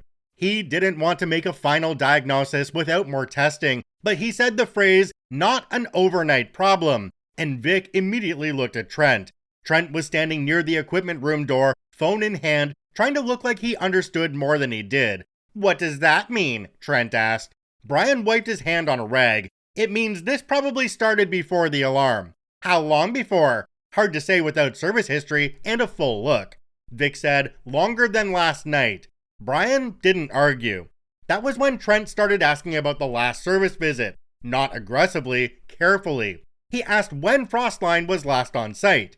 Vic said the last full preventative visit had been before the support model changed. There had been remote monitoring after that and some in-house checks, but the quarterly visit that normally would have happened before the holiday period had been paused. Trent said, paused pending review. Vic said, the freezer didn't know it was pending review. I had to turn away. At 1:15 p.m., Nora called the first broad loss meeting in the dock office. It was not called that, of course. She called it a QA disposition review because Nora believes in terms that sound like they have showered. But everyone standing in that office knew what it meant. She had divided Zone 3 into sections based on temperature readings, airflow exposure, product type, and movement history. Product moved early with verified temps had a chance. Product near the entrance had a chance depending on customer specs. Product in the back section was bad.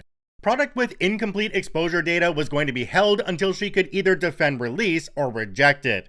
Trent asked whether we could release anything commercially reasonable under customer waiver. Nora said, a customer can accept quality risk on some specs. They can't waive our food safety program for us. He asked if she was saying the product was unsafe. She said, I'm saying I can't prove all of it remained within acceptable conditions. That's not the same thing. It is when I'm the one releasing it. That became the sentence of the day. At 1:40 p.m., we had shut down all normal shipping from Zone 3. Not the whole building, but enough that the outbound board looked like a bad report card. Zone 1 and Zone 2 were still operating, though under strain because we had moved some priority product into available space and created congestion when there usually was none. The cooler zones were fine, but the cooler product couldn't make up for missing frozen orders. Drivers kept asking whether they should wait. Dispatch kept asking me whether drivers should wait. I kept asking Nora whether anything else had cleared. Nora kept answering with fewer words each time. Absolutely not that pallet, not that pallet, not yet, no. At 2:05 p.m., Frostline sent a second tech. This time, it was Cal. I knew Cal from years of service calls. He's one of those refrigeration guys who never seems surprised, only disappointed in more specific ways. He walked in carrying a tool bag, nodded at Vic, nodded at me, and looked at the Zone 3 trend for maybe 15 seconds before saying, that's ugly. That was the full greeting. Brian briefed him. Vic filled in what had happened overnight. Cal asked when the first alarm hit. Keisha, who had stayed past the end of her shift, said 1:47 a.m. Cal asked when Frostline was called. I said 7:24 a.m. He looked at me, then at Vic, then back at the trend. New procedure, Vic said. Cal made a face that said he had heard this song before and never liked the chorus. He and Brian went back into the equipment room. Vic followed. Trent tried to follow too, but Cal stopped and said, it's tight in there, let the people fixing it stand near it. Again, I turned away. The next hour was one of the strangest parts of the whole day because we were doing two opposite things at once. Half the building was trying to save product. The other half was preparing to lose product. We were moving pallets into safe zones while also staging questionable pallets for disposal review.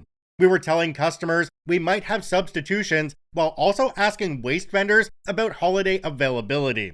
We were checking product temps while also calculating claim exposure. It felt like bailing water from a boat while someone else measures the boat for salvage. At 2:50 p.m., Cal came out and asked for the maintenance history. Vic had what he had: in-house checks, alarm logs, local adjustments, last completed Frostline visit, notes from when the support contract changed.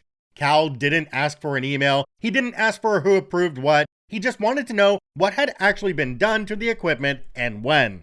He reviewed the notes on a folding table near the dock office while forklifts moved behind him. He asked Vic about the uneven frost we had seen earlier in the week.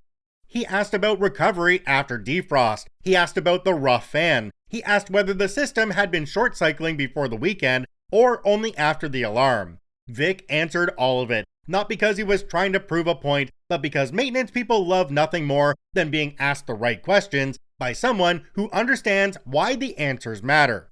Cal listened, then pointed toward the equipment room. This didn't start last night. Trent was close enough to hear him. Can you clarify that? Trent asked. Cal looked at him. The failure showed up last night The conditions that made it happen were building before that. Would routine maintenance have prevented it? Cal did not take the bait exactly.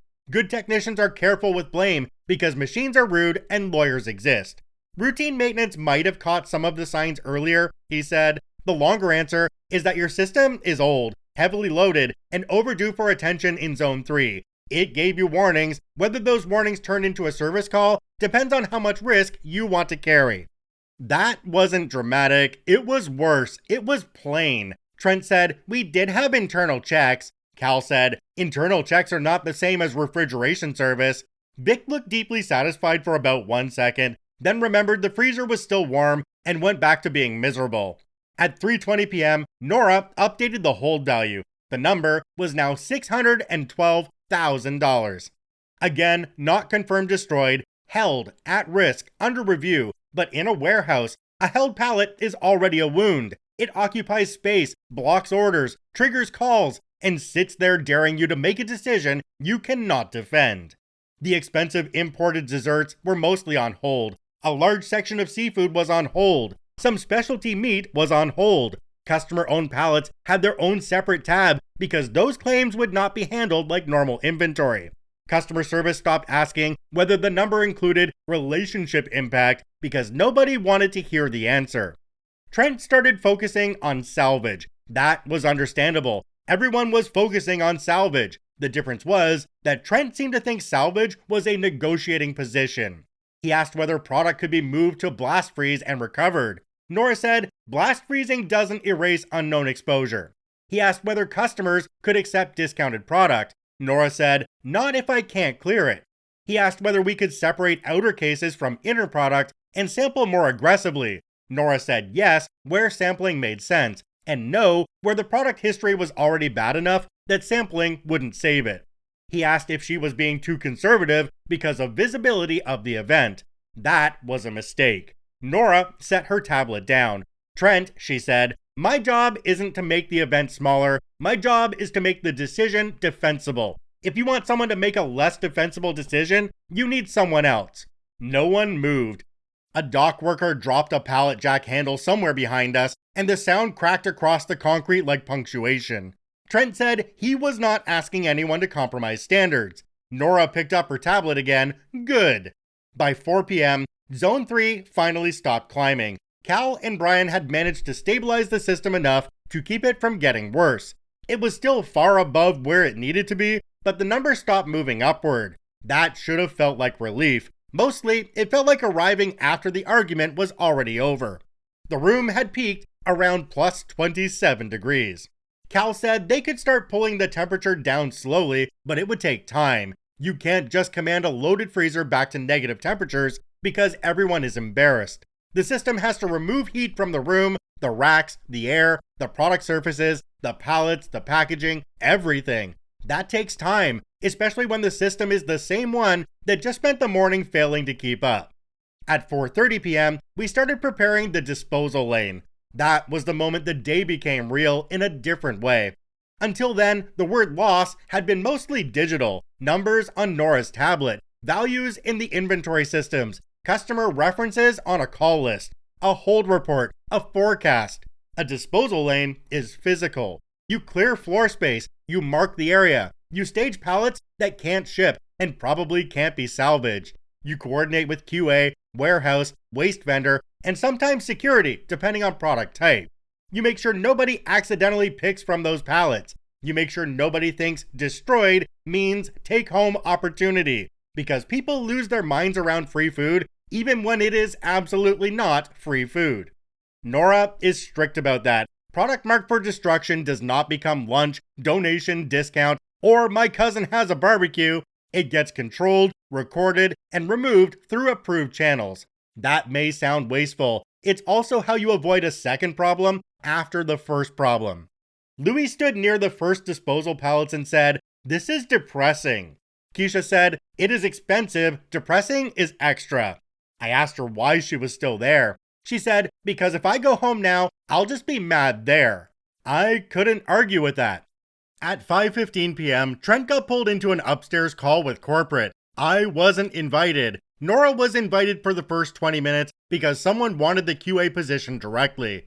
I was told afterward that she repeated the same thing she'd been saying all day. Product under hold would not ship unless QA could defend release. Product without defensible temperature history could not be released. Customer-owned inventory would be handled according to customer requirements and contract language. Someone on the call apparently asked whether this was an abundance of caution. Nora said, "No, this is the minimum caution." I wish I had heard it live. While Trent was upstairs, the floor kept working. That is the thing about warehouse disasters. Management can be on calls, but pallets still need to move. Freezers still need to recover. Drivers still need answers. Someone still has to find labels, charge forklift batteries, update staging, and tell a tired selector which aisle not to enter. At 6 p.m., the updated hold value hit $738,000. That number included product under red hold, product under yellow hold with high likelihood of rejection, and customer-owned inventory exposure. It still didn't include all customer credits, substitute freight, disposal cost, emergency refrigeration work, labor, or whatever insurance would decide to argue about later. Trent came back downstairs after the corporate call, looking less like a regional manager and more like a man who had just learned the building had math he could not manage. He asked Cal for a final repair estimate. Cal said he could give a repair estimate, but not a final one until the system was fully stabilized and inspected. He also said Zone 3 needed a deeper service review after the immediate fix, because the failure pattern suggested multiple weak points. Trent asked if Frostline could prioritize that. Cal said, "Priority service is contract coverage." Nobody spoke for a second. Then Cal added, not unkindly, "We can quote it." Vic looked at the floor. I looked at the rack labels. Keisha looked directly at Trent because Keisha fears nothing after 18 hours awake. At 7:10 p.m., Nora made the first formal rejection decision. A block of seafood pallets from the back section of Zone 3 had unacceptable exposure history and product temperatures trending too high. Customer-owned, high-value, not defensible release, rejected pending customer notification, and disposal instructions.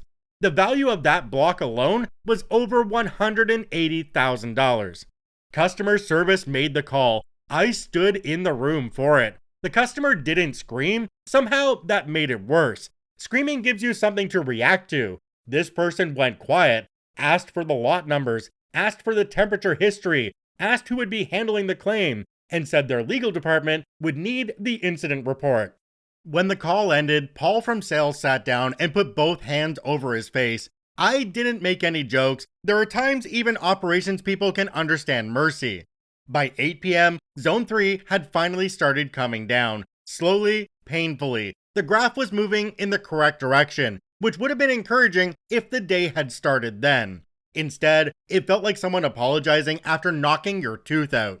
We were still there. Vic, Nora, Keisha, me, Cal, Brian, a rotating crew from the warehouse, customer service upstairs, sales on calls, dispatch trying to rebuild routes, and Trent moving between rooms like a man looking for a version of the story that didn't include him. Around 8:30 p.m., Nora came down with the updated exposure estimate, just under $900,000. Not all confirmed destroyed, not all final. The number included inventory already rejected, inventory under serious hold, customer-owned claims exposure, missed shipments, emergency freight, disposal estimates, and likely credits. It was the whole ugly shape of the event, not just the pallet sitting in the disposal lane. Trent looked at the figure and said, "That can't be right." Nora said, "I would like that too." He asked if the $900,000 included product that might still clear. "Yes," she said. "That's why it is exposure, not final loss." "Then we should be careful using that number." Nora looked tired for the first time all day. "I'm being careful, that is the careful number." At 9:15 p.m., Keisha finally went home after I threatened to put her in the break room and call her sister. Vic stayed because Vic was apparently powered by spite and vending machine coffee. Nora stayed because QA owns the hold until the hold is stable. I stayed because at a certain point going home feels irresponsible, even when staying doesn't help much. Trent left around 10 p.m. for another call. He said he would be reachable. Everyone pretended that meant the same thing it had meant at 2 a.m. The warehouse looked strange by then, half normal, half disaster. Zone 1 and Zone 2 were operating again. The cooler side was moving. Some trucks had left, others had been rebuilt, delayed, or cancelled. Zone 3 was still locked down except for controlled access. Red tags sat on pallets in the disposal lane, yellow tags waited for review. The floor had that wet, scuffed look it gets after too many freezer transfers, and the air near the dock smelled faintly like cardboard, cold metal, and stress. At 10:40 p.m., Cal packed up for the night but left the system on active watch. Frostline would have someone available remotely, but another site still had priority for on-call. He gave Vic a list of what to monitor and what would require immediate dispatch. Vic read it and said, "So basically, if it sneezes, call?" Cal said, "Under your old contract, yes." Then he caught himself and said, "Under the current arrangement, call and we'll see who's available." That was the cleanest summary of the whole disaster. Before he left, Cal stopped near me and nodded towards Zone 3. "You should tell whoever makes decisions that cold storage is boring because people spend money keeping it boring." I said, "I think they're learning that." Cal looked around at the held product, the tired crew, the red tags, the dock delays, and the QA table stacked with reports. "Expensive class," he said. He was right, and the insurance adjuster hadn't even arrived yet.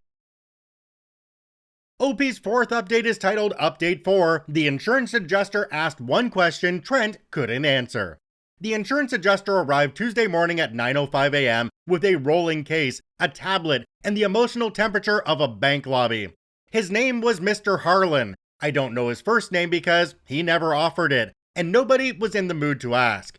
He was probably in his late 50s, dressed in a gray jacket that looked too clean for a warehouse, and wore thin leather gloves when he handled product reports. Not work gloves, inspection gloves, the kind that say, "I'm here to touch your disaster politely." By the time he arrived, Zone 3 was cold again. That almost made the whole thing feel insulting. The alarm panel was quiet, the fans were running, the room had pulled back down into range overnight after Frostline replaced the failing control component, cleaned up the coil issue, and adjusted the rack enough to keep us stable until a deeper service could be scheduled. If you had walked in Tuesday morning with no context, you would have seen a functioning freezer, a tired warehouse crew, and several lanes of product under hold tags. The building looked like it was trying to pretend nothing had happened. The disposal lane ruined the illusion. There were pallets staged along the far side of the dock with red QA hold tags on every visible face. Seafood, desserts, specialty meat, customer-owned products, and several mixed pallets that had been separated and rewrapped for review. They weren't leaking and they didn't smell. They weren't visibly destroyed. That was somehow worse. Expensive loss should look like something. It should smoke, flood, collapse, or burst into flames. This just sat there in neat rows, wrapped in plastic, too questionable to sell and too valuable to look like trash. Nora had barely gone home since Saturday. I think she left for 4 hours Sunday morning, changed clothes, and came back with stronger coffee. Vic looked like he had aged a week. Keisha was off Tuesday because I told her if she came in, I would personally change her schedule in the system and send her home unpaid just to make the point. She sent me a text at 8:12 asking whether Zone 3 was behaving. I told her yes. She sent back, "Rude of it to start now. Fair." Trent arrived before Mr. Harlan, which surprised me. He usually liked to enter after the room was assembled, but Tuesday he was already there when I walked in. He had set himself up in the conference room upstairs with 2 corporate people on speakerphone and a half-empty coffee. He looked awake in the way people look awake when they have not slept but have decided adrenaline counts. He had a new version of events by then. You could see it forming. Saturday had been too immediate for him to shape much. There had been alarms, product holds, customer calls, Frostline, numbers climbing, and Nora saying no to everyone with a pulse. By Tuesday, Trent had found language. He was calling it a freezer event complicated by delayed escalation. He was saying things like unclear threshold interpretation and night shift decision making. He had not quite said Keisha's name, but her outline was visible in the fog. I didn't like that at all. Mr. Harlan started downstairs, not in the conference room. That was the first thing I respected about him. He didn't want a summary from people whose job was to make the summary sound better. He wanted to see the product, the zone, the alarm panel, the equipment room, and the staging lanes. Nora walked him through the QA holds. She explained the categories: product rejected, product under review, product released after verified temperature history, product awaiting customer disposition, and product held pending insurance review. She did it in the same calm voice she uses when someone asks if Best Buy dates are suggestions. They are not suggestions. Nora has many opinions about people who think dates are suggestions. Mr. Harlan asked how she determined which product to reject. Nora didn't overcomplicate it. She showed him the temperature charts, the product probe logs, the location map Keisha's crew had built, and the customer specs. She explained that the product in the warmest section with incomplete defensible history was not releasable. Product moved early with clean readings had been cleared. Product that belonged to customers with stricter frozen storage requirements had to meet those requirements, not our feelings. He asked if any product had shipped from Zone 3 after the first alarm. Nora said, no product left Zone 3 after I placed the hold. Before I arrived, night shift had already stopped non-essential pulls. That mattered. I could tell because Mr. Harlan made a note on his tablet. Then he asked who made that decision. Night stopped the pulls, Nora said. Keisha did. I formalized the hold when I arrived. He asked whether she believed that was appropriate. Nora looked at him as if he had asked whether forklifts should have brakes. Yes, she said. That was all. Mr. Harlan moved to the alarm panel next. Vic joined us there because the panel is where operations people go to feel judged by machines. The screen showed a normal reading now, but the history was still there. First alarm at 1:47 a.m., cleared, repeated drift. Alarm again, 3:42 a.m. Temperature excursion later in the morning, peak reading, stabilization, recovery. The system had told the story without caring who was listening.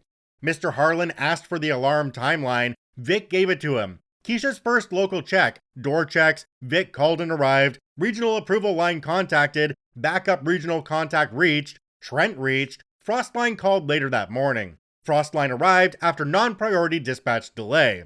Mr. Harlan asked why Frostline was not called at the first alarm. That was the first real silence of the day. Not because we didn't know the answer, because everyone knew the answer had a manager attached to it. Vic said, new after-hours procedure. Mr. Harlan looked at him. Meaning? Meaning we had to verify locally, call in-house maintenance, and get regional approval before outside dispatch unless the event hit critical criteria. Mr. Harlan asked who determined critical criteria. Vic looked at me. I looked at Nora. Nora looked at the alarm panel because she refuses to rescue foolishness. I said, the procedure came from regional operations. Mr. Harlan nodded. And who held regional approval authority that night? There it was. The question wasn't loud, and it didn't accuse anyone. It wasn't dramatic. It was much worse than dramatic. It was simple. Trent wasn't downstairs yet, so nobody answered immediately. Mr. Harlan waited. I said, Trent was the regional manager. And did night shift contact him? Yes. When? Multiple times. Keisha can give the exact call log. The first contact attempts started after the initial alarm checks, around 2 in the morning. She reached the backup contact around 4. She reached Trent later, before 6. Was outside dispatch approved then? No. Why not? Nobody jumped in. Finally, Vic said, because the freezer had not yet failed badly enough for the flowchart. Mr. Harlan looked at him for a second. Then he typed something. We went into the equipment room after that. Cal from Frostline was back on site with Brian, doing a deeper review now that the immediate panic had passed. Cal looked even less impressed in daylight. He had the failed component set aside on a clean rag, along with a few photos on his phone of the frost pattern and affected area from Saturday. Mr. Harlan asked if the failure was sudden. Cal said, the event was sudden, the condition wasn't. I liked that answer immediately. It was precise without being theatrical. He explained that Zone 3 had multiple contributing issues. A failing control component, uneven frost buildup, a fan problem that reduced performance in one section. Recovery after defrost had been getting slower. None of those individually meant the freezer would definitely fail over the weekend. But together, under heavy load, with delayed service, they became the situation we had all lived through. Mr. Harlan asked whether routine service might have identified the risk. Cal paused just long enough to choose words that would not get him dragged into a lawsuit for free. Routine service would have given us a better chance to catch the pattern before a holiday load, he said. No honest tech guarantees prevention, but earlier service usually means earlier options. That was another sentence that did damage without raising its voice. Mr. Harlan then asked when the next scheduled preventative visit would have been under the old contract. Cal said the week before the holiday push. Nobody spoke for a moment. That one hurt, because that was the whole story in miniature. Under the old contract, Frostline would have been in the building before the freezer was packed heavy for the weekend. Maybe they would have found the issue, maybe not, but they would have looked. Under the new support model, that visit had been paused pending review, which is a very clean phrase for we saved money by not doing the thing that might have saved money. Trent joined us halfway through the equipment room review. He had that tight expression people get when they walk into a room and realize the conversation has not waited for them to manage it. He introduced himself to Mr. Harlan, who shook his hand with the enthusiasm of a man confirming receipt of a package. Trent started explaining the revised vendor model. Mr. Harlan let him talk for a while. That is an adjuster skill, apparently, letting someone fill the room with words until the useful ones fall out. Trent said the company still had access to emergency services. He said in-house maintenance had responded promptly. He said night shift had followed the alarm procedure. He said the event appeared to be a mechanical failure that escalated unusually quickly. He said more than once that the situation was not typical. Cal was still standing beside the failed part. Vic was beside him. Nora was behind me with a tablet full of held inventory. None of us said anything. The room itself disagreed enough. Mr. Harlan asked, was the maintenance contract active at the time of loss? Trent said, we had a revised support arrangement. That wasn't my question. I looked at Vic because I needed somewhere safe to put my eyes. Trent said the priority maintenance portion had been suspended while vendor spend was being evaluated. Mr. Harlan asked when. Trent gave the month. Mr. Harlan asked whether preventative maintenance scheduled before the holiday inventory period was completed. Trent said, not under the prior contract schedule. Another note on the tablet. Then Mr. Harlan asked the question that really seemed to pin him down.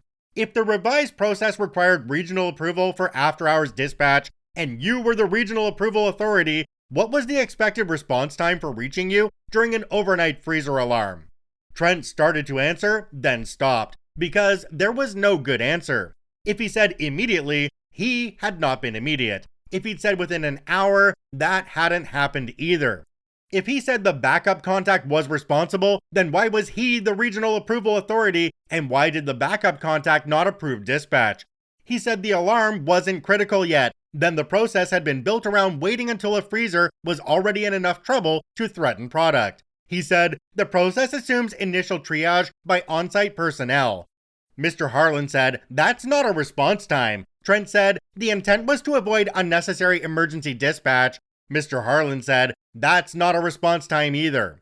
It was not a confrontation because nobody raised their voice, nobody smiled, but I watched Trent realize that the insurance adjuster didn't care about intent as much as sequence, alarm, response, authority, vendor status, temperature, product, loss. You can make a meeting complicated, you can't make a timeline emotional. After the equipment room review, Mr. Harlan asked to speak with Keisha. She wasn't on shift, and I wasn't thrilled about calling her in on her day off after she had basically held the building together overnight. But she agreed to take the call.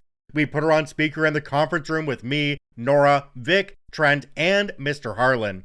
Keisha sounded tired but clear. Mr. Harlan asked what she did when the first alarm came in. She walked him through it. Door checks, airflow checks, local reading, crew movement, Vic called, alarm logged, regional approval line called, product movement, more calls, breakup contact, Trent, continued monitoring, product pulls stopped. He asked why she didn't call Frostline directly. She said, because the new procedure said not to unless we had approval or critical failure. Did you believe outside service was needed? There was a pause. Keisha said, I believe the freezer was heading in that direction.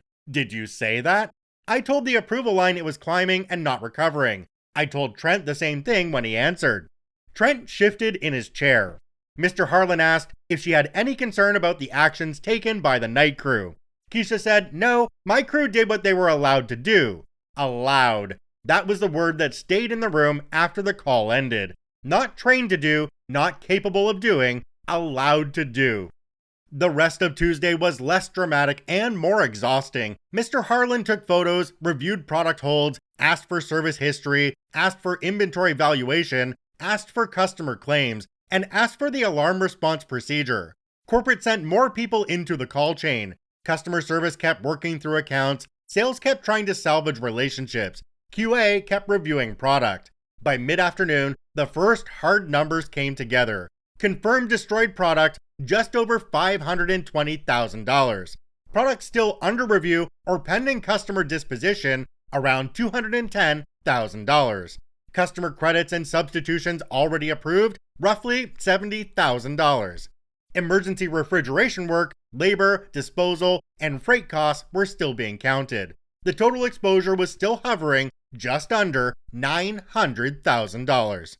That number had become less shocking by then, which is how you know you've had a bad weekend. The first time someone says $900,000, everyone freezes. The 10th time, someone asks whether that includes disposal. At 3:30, Trent had a regional call upstairs. This one included corporate operations, finance, legal, and someone from risk management. I wasn't invited to the whole thing. Nora was invited for the QA portion. Vic was asked to be available for technical questions. I stayed downstairs because the floor didn't stop needing a supervisor just because people upstairs discovered consequences. When Nora came back down, she looked tired in a new way. I asked how it went. She said they wanted to know if I could have released more product. What did you say? I asked them which customer they wanted to explain that to first. That seemed to have ended the discussion. Vic came by a few minutes later. He had been pulled into the technical section of the call. He said corporate asked why the cheapest line item touched the most expensive asset. I asked what that meant. He nodded towards Zone 3. $18,000, $900,000. Then he walked away because Vic doesn't like explaining things twice. By 5 p.m., the shift had changed and the building had settled into the next phase, cleanup. Not physical cleanup, although there was plenty of that. Process cleanup, claim cleanup, customer cleanup, inventory cleanup, the ugly slow part after the obvious emergency ends. The freezer was cold again. The product wasn't magically saved because of that. The distinction seemed to bother Trent. He kept asking versions of, now that the zone's back in range, what can we release? Nora kept answering versions of, the room being fine now doesn't change what happened to the product then. Eventually she shortened it to, cold again is not time travel. I wrote that down because Nora doesn't waste good sentences. Around 6:30 p.m., Mr. Harlan left. Before he did, he asked to speak with me briefly near the dock office. I expected a question about staffing or alarm logs. Instead, he looked through the interior window towards Zone 3 and said, how often do people call something non-critical because it isn't expensive yet? I didn't know how to answer that. He didn't seem to need one. After he left, I stood by the dock for a few minutes and watched a disposal vendor back into position. The truck's reverse alarm echoed through the building. A forklift carried the first rejected pallet toward the staging area. Red tag, shrink wrap, lot number visible. Product that had been perfectly sellable 48 hours earlier. The pallet passed Trent on the way. He moved aside without looking at it directly. That was the first moment I thought he truly understood. Not because of a meeting, not because of a number on a report, because it is hard to stay abstract when a forklift is carrying your savings plan to the trash. OP's fifth update is titled Update 5. Corporate found out what subject to availability means. The week after the freezer event was the longest short week of my life. I know that doesn't make sense, but that's how it felt. The emergency itself happened fast. Alarm, drift, hold, customer calls, vendor response, rejected product, insurance adjuster. By Tuesday evening, Zone 3 was back in range, and the building was no longer actively trying to bankrupt us 1 degree at a time. Then the slow part started. The slow part is where everyone who was not there becomes very interested in what people who were there should have done differently. Corporate operations wanted a loss summary. Finance wanted a revised exposure number. Sales wanted customer by customer impact. Customer service wanted talking points that didn't sound like we had stored expensive food in a warm closet. Risk management wanted insurance updates. Procurement wanted to know whether Frostline had overcharged for the emergency response. Nora wanted everyone to stop asking whether rejected product could be re-reviewed. Vic wanted 3 parts, 2 service visits, and permission to say, "I told you so," in a format acceptable to HR. Nobody got everything they wanted. The disposal work started Wednesday morning. I've been through damaged product before: torn packaging, contamination risk, broken pallets, wrong temperature on arrival from a carrier, things like that. Usually it's a few cases, maybe 1 pallet, something contained. This was different. This was lanes of product with red tags, lot numbers, photographs, customer references, and a waste vendor who kept asking if we were sure about the volume because he only brought 1 truck. Nora was sure. Nora is always sure in the least comforting way. Every rejected pallet had to be scanned out, matched to the hold list, photographed, signed off, and moved under controlled disposal. The product didn't look dramatic. That kept bothering people. A few warehouse employees who had not been there Saturday kept saying things like, "That still looks frozen," and Nora would turn her head very slowly until they remembered they had somewhere else to be. She finally said it during the morning huddle. Frozen looking is not a release category. That ended most of it. The waste vendor's truck sat at the dock for hours. Pallet after pallet went out. Seafood, desserts, specialty meats, customer-owned inventory that we were not even technically allowed to destroy until customer disposition came through, so those pallets sat separately, waiting for someone else to approve the inevitable. Watching food get destroyed is miserable. Watching expensive food get destroyed because of an avoidable maintenance decision is a special kind of miserable. I'm not sentimental about inventory. You can't be in warehouse operations and develop deep feelings for every pallet. Product comes in, product goes out, that's the job. But there's something obscene about loading perfectly sealed cases into a disposal stream because the history behind them became indefensible. That was the word Nora kept using. Indefensible. Not rotten, not melted, not dangerous in every possible case. Indefensible. That word did more damage upstairs than any dramatic description could have. By Wednesday afternoon, finance had revised the number. Confirmed product destruction was just over $600,000. Customer-owned product pending claims or destruction was another $160,000. Customer credits, substitute freight, emergency labor, disposal, and Frostline's weekend response pushed the exposure to a little over $870,000. Insurance might cover some of it, maybe a lot of it, maybe less than anyone wanted. Mr. Harlan had made no promises, which is apparently an insurance adjuster's love language. Trent spent most of Wednesday in calls. I saw him through the upstairs conference room glass a few times, phone on the table, laptop open, shoulders tight. He wasn't doing the polished regional manager thing anymore. He was still controlled, but the confidence had a dent in it. People like Trent are used to questions about forecasts, labor hours, shipping delays, vendor rates. They aren't used to questions like, why was priority refrigeration service removed before a holiday load? That question kept coming back. Not from me, not from Vic, not from Nora, from corporate. The thing about refrigeration is that once people understand the numbers, they become very practical very quickly. $18,000 looked meaningful when it was sitting alone in a vendor expense column. It looked ridiculous next to $870,000 in exposure. It looked even worse next to the customer calls. The restaurant group with the seafood promotion was furious but professional. That was the worst kind of furious because it meant they had lawyers, or at least people who enjoyed contracts. The specialty dessert customer wanted a written explanation of storage conditions before deciding whether any held product could be returned to their control. One customer with product we had stored on their behalf asked whether they needed to send their own auditor. Sales promised we would cooperate fully, then called me to ask what corporate fully would mean in practice. I said, probably a bad week. On Wednesday morning, Frostline sent their quote for reinstating priority coverage. It wasn't $18,000. It was the first laugh I had all week, and it was not a healthy laugh.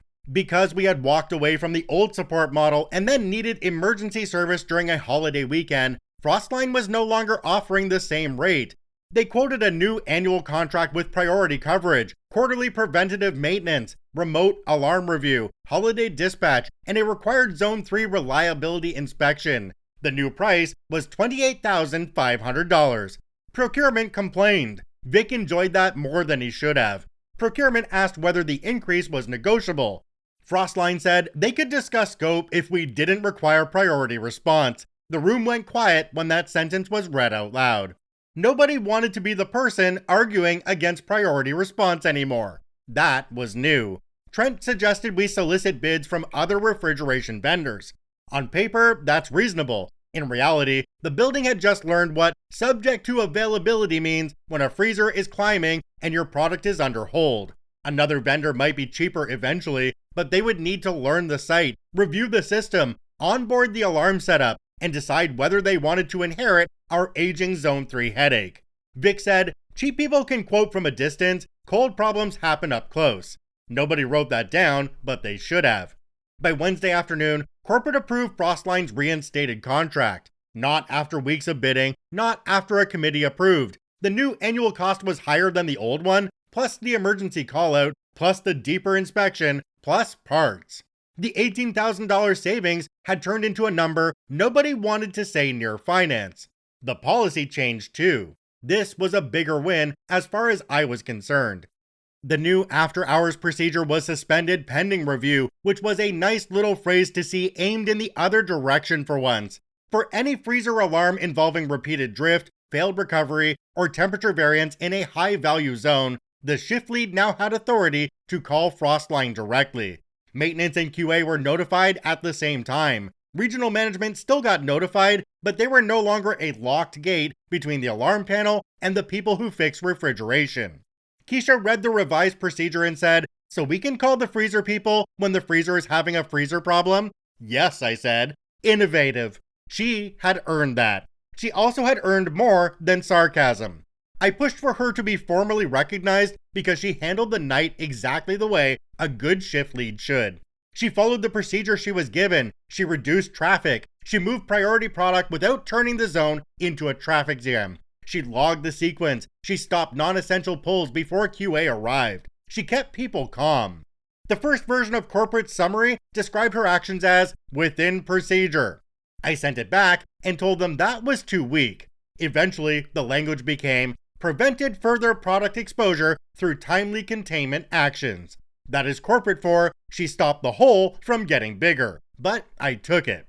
Keisha got a bonus, an extra paid day off, and a lot of awkward praise from people who had never worked nights. She accepted all of it with suspicion.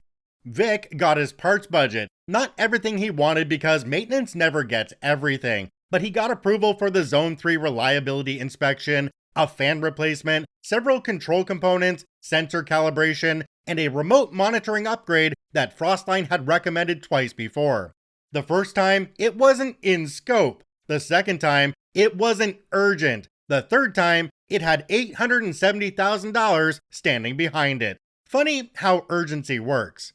Nora got more authority too. Product hold decisions were now explicitly under QA control during temperature events, with no commercial override unless legal and food safety both signed off.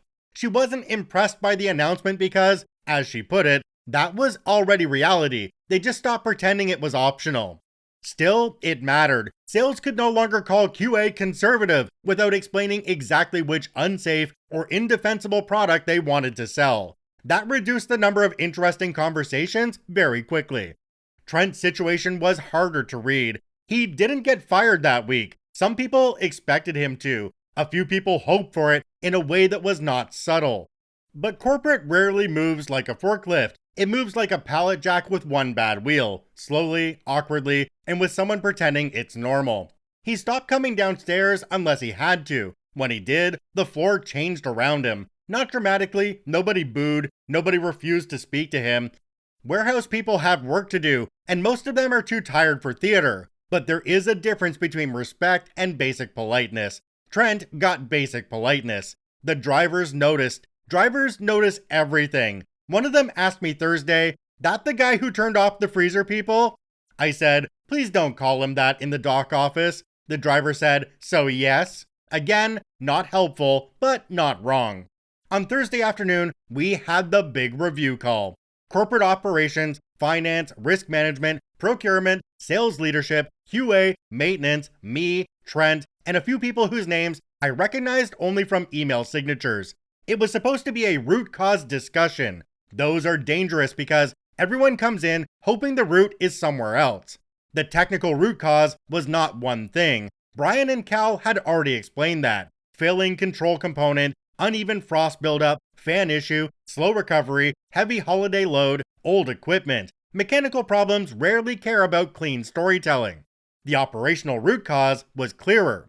The room alarmed, the local team responded, in-house maintenance responded, product movement was reduced, QA was called, but outside refrigeration service was delayed because the site had lost priority coverage, and the revised alarm process required approval before vendor dispatch, unless the event crossed a threshold that, by the time it was obvious, was already too late to avoid major exposure.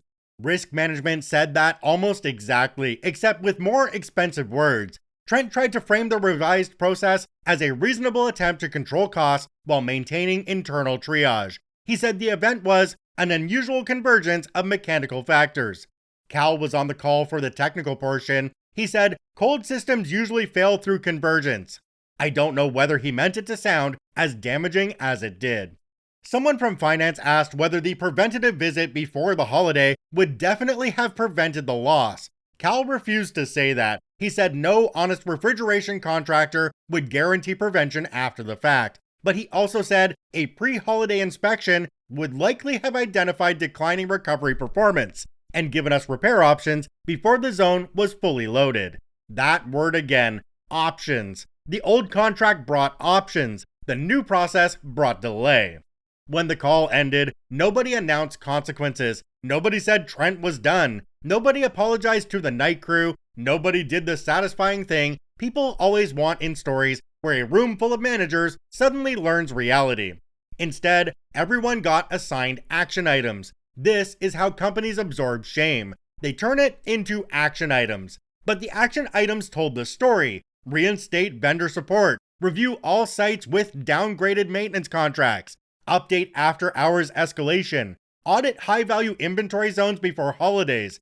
Give QA authority language sharper teeth. Review regional approval coverage. Evaluate whether non-critical alarm categories were appropriate for cold storage. Trent's name was not on as many action items as I expected. That was when I suspected something else was happening. On Friday morning, 1 week after the first alarm chirped, and almost exactly 6 days after Keisha called me before dawn, Trent's calendar suddenly cleared.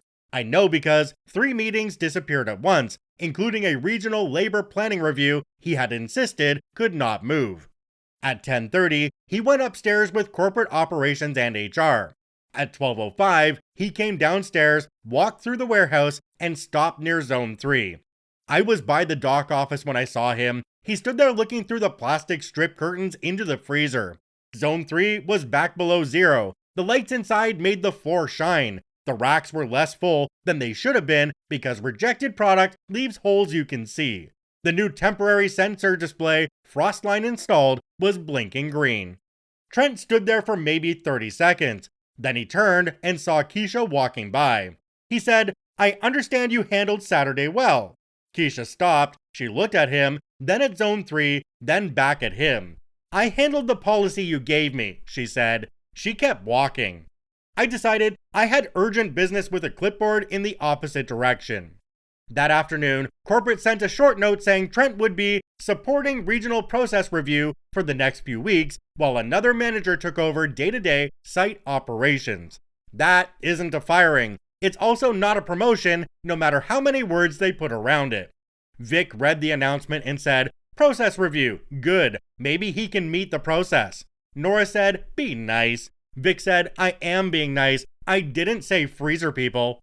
By the end of the week, the disposal lane was empty. That almost made it worse. The physical reminder was gone, but the gaps remained. Empty rack locations, substitution notes, customer claim files, Frostline's temporary monitor, a laminated copy of the new alarm procedure taped near the dock office, Keisha's bonus paperwork sitting in payroll, Nora's hold records stacked in a bin waiting for final closeout.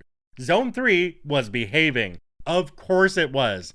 Cold systems are like that. They wait until everyone has lost sleep, money, product, and faith. Then they go back to humming as if they did nothing wrong. Saturday night, exactly 1 week after the alarm, I stayed late again. Not because I had to, I just wanted to see the midnight readings. That is probably not healthy, but operations does things to people. At 12:03 a.m., Zone 3 was sitting at minus 4.8 degrees. Vic had set it half a degree colder than before. I asked him if that was necessary. He said, necessary is a management word. I let him have that. The alarm panel was quiet, the dock was moving, the strip curtains hung still, the freezer doors were sealed, the building sounded normal again. Normal is not the same as safe, it just means nothing has asked for money yet.